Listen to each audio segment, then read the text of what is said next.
আজকে একটা নতুন রেসিপি বানাচ্ছি, ঝিঙে টক জাল ভাটা।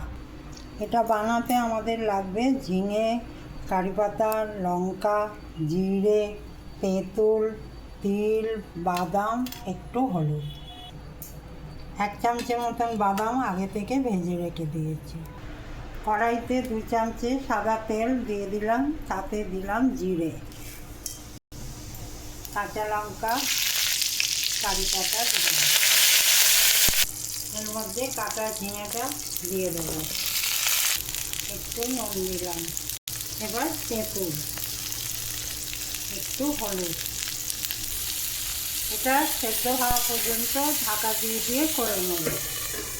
সেদ্ধ হয়ে গেছে। এবার বাদাম আর তিল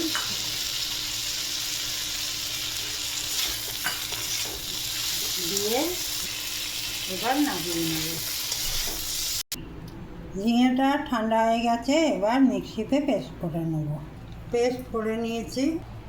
এবার ফোড়ন দিয়ে নেব ডাল, বিউলির ডাল, সর্ষে আর শুকনো লঙ্কা। ফোড়নটা এবার বাটাটায় দিয়ে দিলাম। এটা হায়দ্রাবাদের রেসিপি। আমার ঝিঙে টক জাল ভাটা রেডি।